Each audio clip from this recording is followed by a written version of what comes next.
Detective Meera Joshi, Agra में एक case आया है। एक लड़की की डेड बॉडी मिली है। आपको फौरन आगरा निकलना होगा। बाकी डिटेल आपको सेंड कर दिया जाएगा।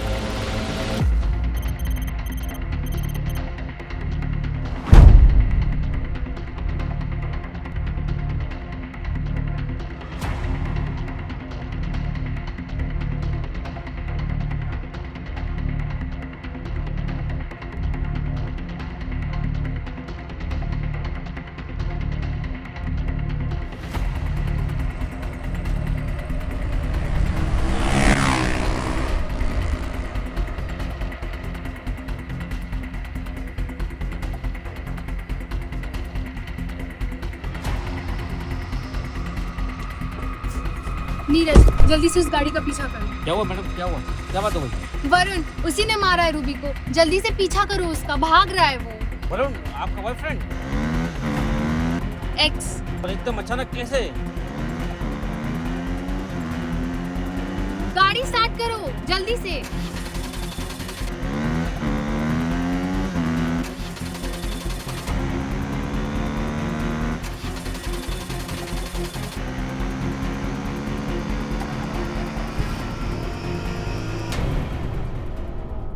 मृत्यु निश्चित है, पर कब और कहाँ ये अनिश्चित है। एक लड़की जिसकी समय से पहले मौत हो गई, और पुलिस जिन्होंने इसे एक सुसाइड का नाम दिया। एक माँ जिसे ये सब स्वीकार नहीं था, पर लोगों ने उसी को दोषी ठहराया। जब ऐसी परिस्थिति बनती है तो मेरे जैसे लोग ढूंढे जाते हैं।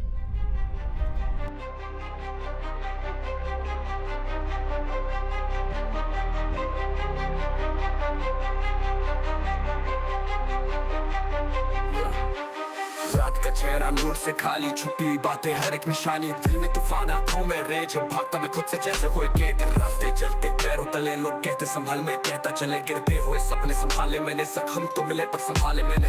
जब तेरा रोशनी छूट है, मास्क के पीछे हर चेहरा ढूंढ है। मैं नहीं रुकता वक्त से तेज हूँ, खौफ का शिकार नहीं मैं एक भेड़ हूँ। जब तेरा रोशनी छूट है, मास्क के पीछे हर चेहरा ढूंढ है। मैं नहीं रुकता वक्त से तेज हूँ, खौफ का शिकार नहीं मैं एक भेड़ हूँ।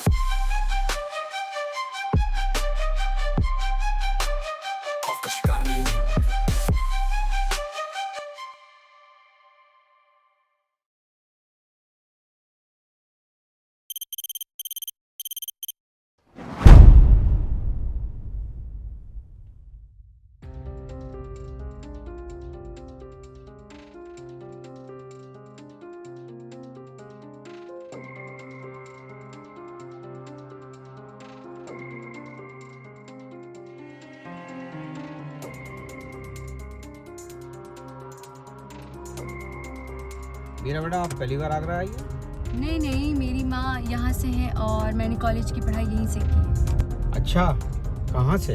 दयाल बाग से। अरे वाह, उसमें तो बड़ा मुश्किल से एडमिशन हुआ होगा आपका। नहीं, अगर आप काबिल हो तो आपका एडमिशन कहीं भी हो सकता है। जी अमृता जी, जी जी जी, बस 2 मिनट में पहुंच गया। बस बस बस बस बस पहुंच गया। ठीक, मीरा मैडम। जी जी, मीरा मैडम।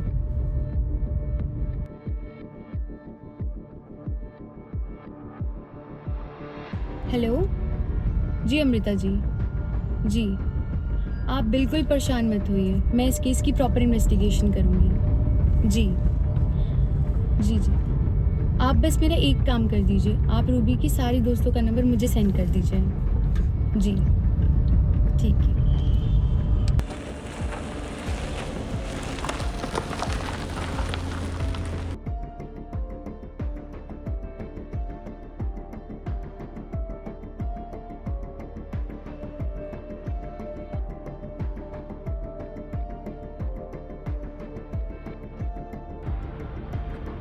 ये गीस क्या है? फर्टिलाइजर का बिजनेस है मैडम। अमृता जी के बड़े भाई के जाने के बाद रमन जी संभालते हैं। रमन जी?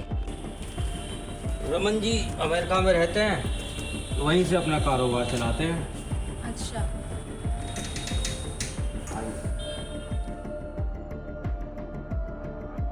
रमन जी ने अमृता जी से काफ़ी बार अमेरिका आने के लिए कहा ताकि बाद में रूबी बिजनेस को संभाल सके, लेकिन रूबी को तो उस बिजनेस में लाना ही नहीं चाहती थी।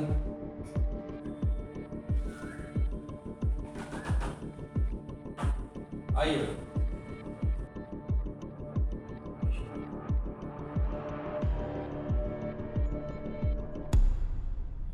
नीरज जी आप बैठ जाइए।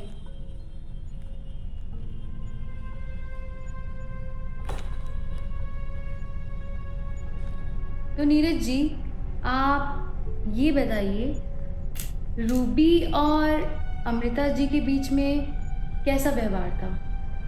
व्यवहार तो काफ़ी अच्छा था मैडम जी, लेकिन जहाँ तक मैं देख रहा हूँ पिछले 1 साल से अमृता जी को रूबी के तौर तरीके पसंद नहीं आ रहे। तौर तरीके? आप घबराइए मत, ये बातें यहीं तक सीमित हैं। रूबी जी को घर में बंदिशें पसंद नहीं थी, जैसे पॉकेट मनी न देना और छोटे छोटे कामों में रोक टोक, कहीं जाना कहीं आना। अमृता जी हमेशा उसको अपने पास रखना चाहती थी। क्या इन्हीं सब वजह से रूबी ने इतना बड़ा कदम उठाया? इस बारे में मीरा मैडम जी मैं कुछ नहीं कह सकता। अच्छा मीरा मैडम जी, मैं चलता हूँ, आज्ञा दीजिए। कोई काम हो तो फिर बताइएगा।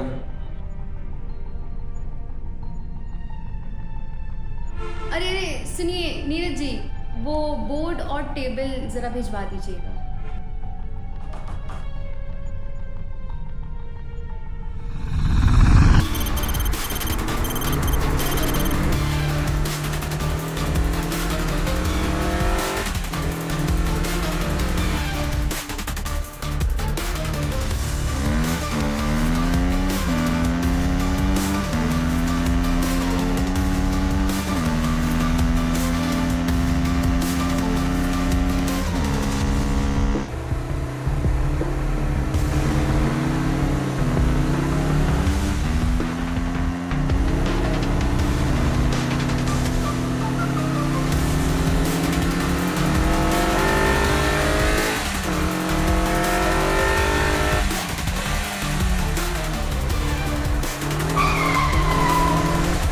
रमन जी, जब कंपनी उनके नाम है तो रूबी और उसकी माँ को बिजनेस में दिलचस्पी नहीं थी, तो अपनी एक लौती भतीजी को मरवाने की उनके पास कोई वजह नहीं है। मेरे पिता हमेशा मुझसे कहते थे कि अगर हमें किसी इंसान को समझना हो तो हम उसे उसके दोस्तों से ही समझ सकते हैं।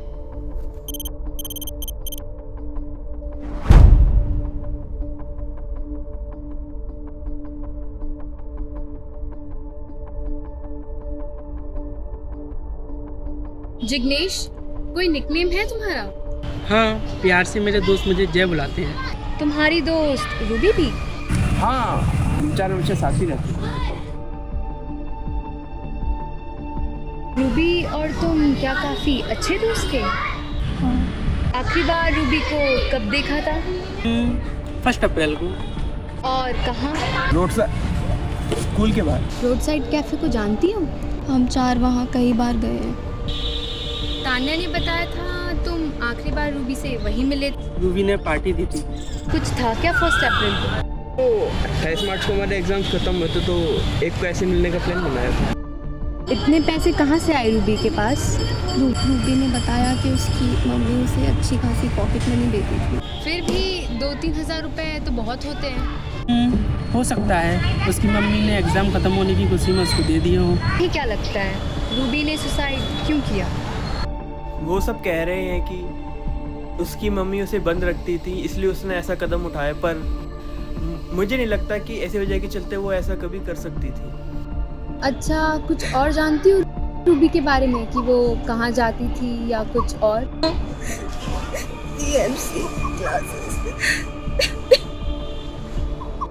आराम से आराम से। अच्छा, तुम जा सकती हो।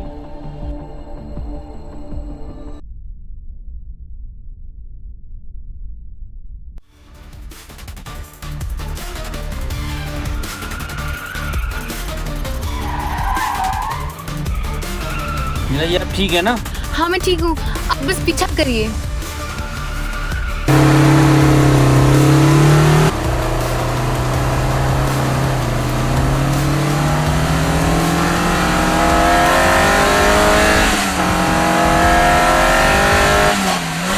सिर्फ अथर्व था जो कैफे की पार्टी को छिपा रहा था, पर क्यों? शायद वो जानता था कि रूबी को कोई पॉकेट मनी नहीं मिलती, पर रूबी अपने दोस्तों के बीच काफी पैसे खर्च करती थी। पर कैसे? रूबी और इन तीनों में सिर्फ एक ही चीज कॉमन है, स्कूल।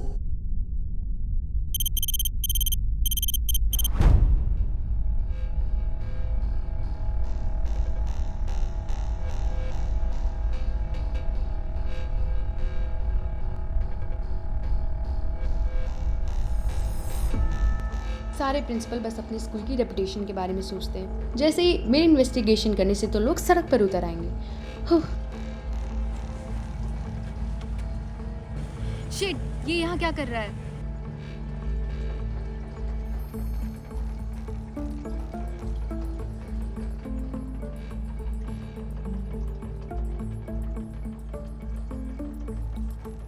दूसरों को ढूंढने वाली आज खुद छुप रही है।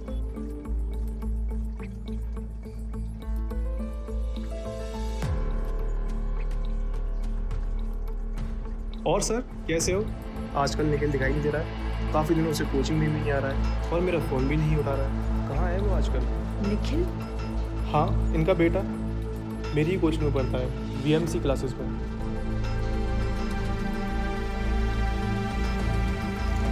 इसका मतलब रूबी, क्या वो भी पढ़ती थी? हाँ, वो भी पढ़ती थी। अरे वो रहा निखिल। निखिल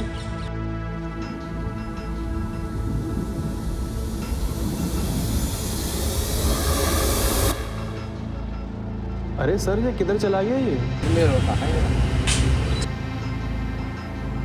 लेट हो रहा है, चलिए।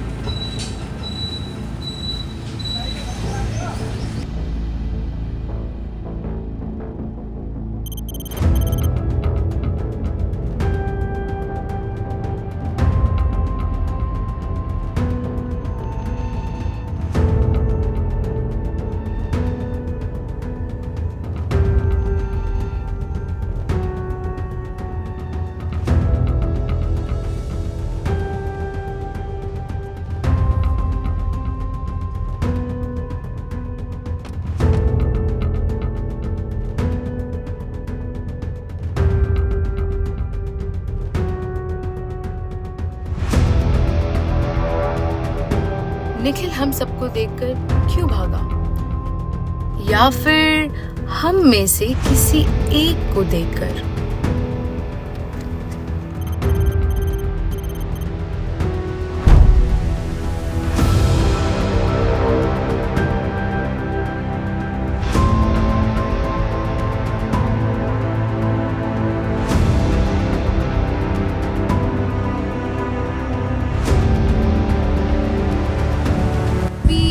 पिताजी से मिलने जाना है। आप चाहें तो अंदर वेट कर सकते हैं। नहीं मैं बस यही सही आप जाइए। पक्का? हाँ पक्का। ठीक है।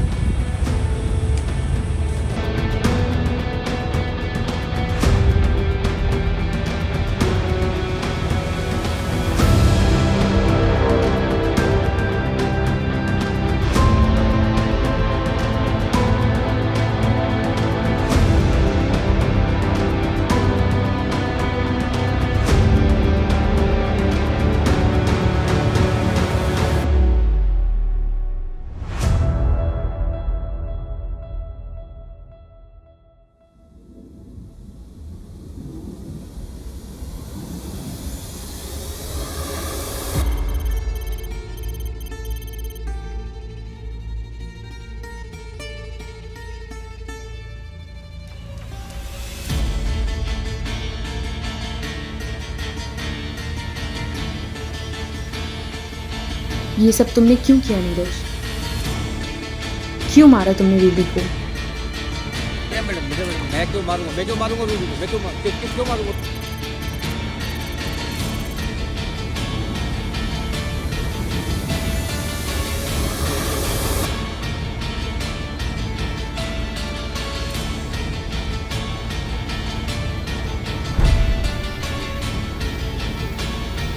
मेरे पापा चाहते हैं कि मैं किसी को ना बताऊं। उन्होंने मुझे सबसे दूर कर दिया है। मेरा फोन भी ले लिया, यहाँ तक कि मुझे घर में बंद रख। मैं तुम्हारे साथ, बताओ आगे क्या हुआ था? मैं रूबी को बचपन से पसंद करता था और मैंने एक दिन उसे लव लेटर दिया। उसने हाँ भी किया और मुझे अपनी सारी प्रॉब्लम्स बताई, मुझसे पैसे मांगे। मैंने 1 या 2 बार दे दिए थे जो थे मेरे पास। फिर मैंने एक दिन मना किया तो उसने मेरे लव लेटर दिखा के मुझे ब्लैकमेल करने की कोशिश करी। वो और ये कहती थी कि अगर वो उसने अपनी मम्मी को दिखाया तो मेरे पापा को अपने काम से निकलवा देगी। मैं उसे पैसे चुरा कर देने लगा। ये सब सारे कि मेरे पापा को पता चल गया। मैंने पापा को सब बता दिया। एक दिन रूबी ने मुझे पैसे देने के लिए बुलाया। रूबी ने मुझसे पैसे मांगे। मेरे पापा भी वहीं मौजूद थे।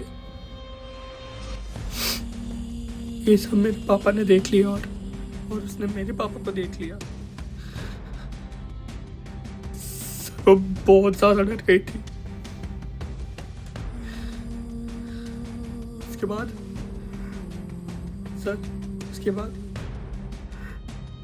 सर सड़क पर भागी। सर मैंने कुछ नहीं किया सर, मैंने कुछ नहीं किया।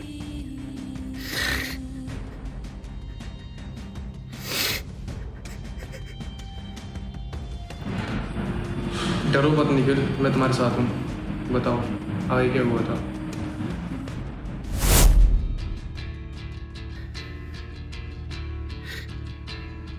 उस रात सर वो भाग रही, सर वहां से ट्रक वाला तो और कुछ कहना है आपको अब?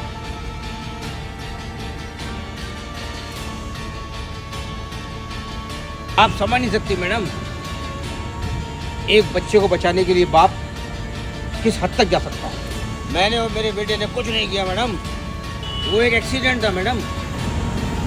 एक्सीडेंट होना कोई क्राइम नहीं है, पर उसे छुपाना ज़रूर है।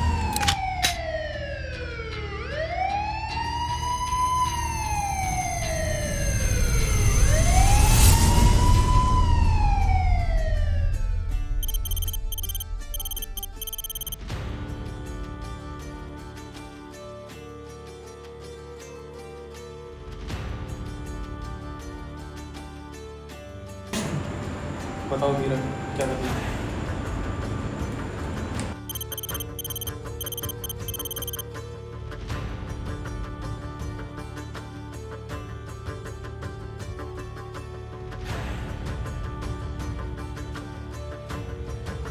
तुम्हें उसे ओवरटेक करना है, फिर मैं उसके पास जाऊंगी और उसे ये यकीन दिलाऊंगी कि ये सब तुमने किया है। फिर हम तुम्हारा पीछा करेंगे और तुम्हें अपनी गाड़ी जाके पुलिस स्टेशन के सामने रोक देनी है। फिजिक्स नहीं पढ़ी तुमने? कार बाइक के यूं ही आगे निकल जाएगी।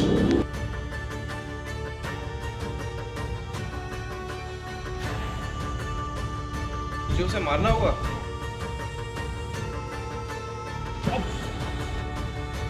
टॉय गन है।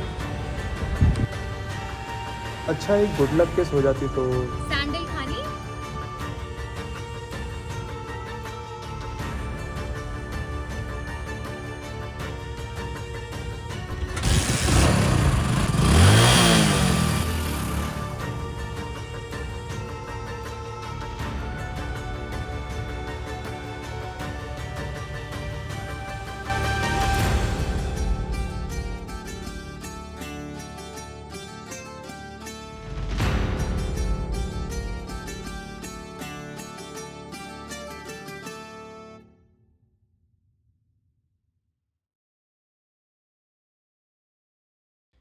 नीरज ने पुलिस को सब सच्चाई बता दी, लेकिन उस सच्चाई में निखिल कहीं नहीं था।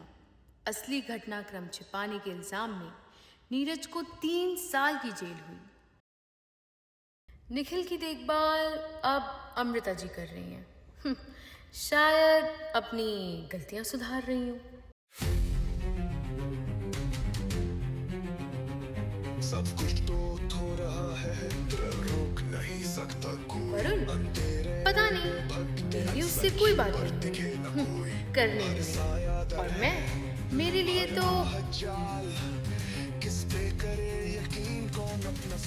एक कप कॉफी ही काफी है।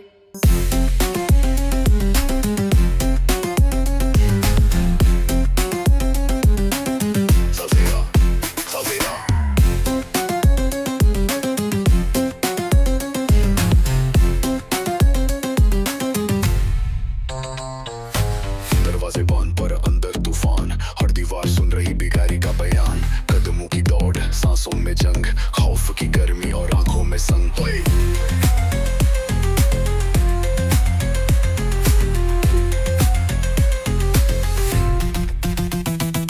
तस्वीरें उलझी चेहरों पे दर, हर मुस्कान के पीछे छुपा जहर। कहां से आया कहां गया सब, सवाल ही सवाल जवाब की